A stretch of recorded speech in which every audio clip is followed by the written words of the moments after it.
سرکار غوث پاک رضی اللہ تعالیٰ کی جو تصنیفات ہیں جی اس میں آپ کی جو تصنیفات ہیں جو آپ کے دست مبارک کی لکھی ہوئی تصنیف ہے وہ تو غنیت الطالبین، اچھا ماشاءاللہ مشہور غنیت الطالبین مشہور ہے، جی اور یہ سرکار غوث پاک رضی اللہ تعالیٰ عنہ ہی کی تصنیف ہے۔ بعض کہتے ہیں کہ اتنی بڑی تصنیف یا اس انداز کی تصنیف آپ کا اسلوب نہیں تھا، اچھا لیکن یہ ہے کہ محض نفی کر دینا کوئی شے نہیں ہوتا، صحیح ایک نسبت عرصہ دراز سے چلتی آ رہی ہے اور صدیوں جو ہے اس کو منسوب کیا جاتا رہا، تو ایسی شے کا بلا دلیل انکار نہیں ہو سکتا۔ اعلیٰ حضرت علی الرحمہ نے یہی بیان فرمایا۔ سبحان اللہ اچھا، پھر اس کے اندر جو بیان ہے وہ بیان بھی وہ ہے کہ جو عقائد اہل سنت اور اس کے ساتھ جو علم ظاہر و باطن اور جو ایک خالص صاحب علم کا انداز ہوتا ہے وہ اس کے اندر وہ نظر آتا ہے، صحیح ماشاءاللہ جس کے اندر وہ بھی ہے کہ آپ رجب کے روزے رکھے، شعبان کے فضائل، رمضان کے فضائل، یعنی کہ وہ جو ہے مستحبات اور فضائل کی نوافل بات۔ اور ان چیزوں کے اندر وہ بھی ہیں، لیکن اس کے اندر عقیدے کا بیان بھی ایسا شاندار ہے کہ کیا تفصیل کے ساتھ بیان کیا، اور اہل سنت کا حق پر ہونا اور جنتی ہونا اور یہ سب اس میں بیان کیا گیا۔ ماشاءاللہ تو ایک تو غنیت الطالبین شریف، سبحان اللہ سبحان اللہ دوسری جو آپ کی بہت معروف کتاب ہے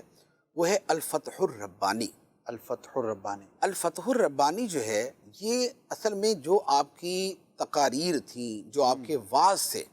جی ان مواعظ کا مجموعہ ہے، یعنی کسی اور نے تحریر کی کسی اور نے اس کو نقل فرمایا۔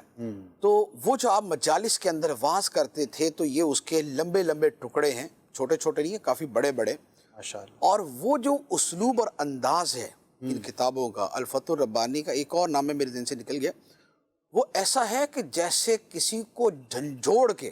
اللہ اکبر بالکل ہلا دیا جاتا ہے نا، کہ جب تک تو یہ نہیں کرے گا یہ نہیں ہوگا تیرے ساتھ، صحیح اگر تجھے یہ چاہیے تو یہ کرنا پڑے گا، اور اپنے نفس پہ غور کر، اپنے دل پہ غور کر، تو دنیا کی محبت میں کتنا ڈوبا ہوا ہے، تو اگر مرتبہ چاہتا ہے تو یہ کام کیے بغیر نہیں ہوگا، جو خود بین ہے وہ خدا بین نہیں ہو سکتا، اللہ اپنے آپ کو دیکھنے والا وہ خدا کو دیکھنے والا نہیں ہو سکتا۔ اللہ وہ اتنے مؤثر قسم کے، اتنے مؤثر وہ فرامین ہیں کہ عام آدمی اس کو پڑھے نا تو وہ تو ویسے ہی شاید سائیڈ میں کر دے کہ بھائی یہ والے تو زیادہ بلند لوگوں کے لیے، اچھا لیکن جو راہ ولایت کا مسافر ہو، جسے سالک طریقت کہا جاتا ہے، اور جو روحانیت کی دنیا میں کچھ سیکھنا چاہتا ہو،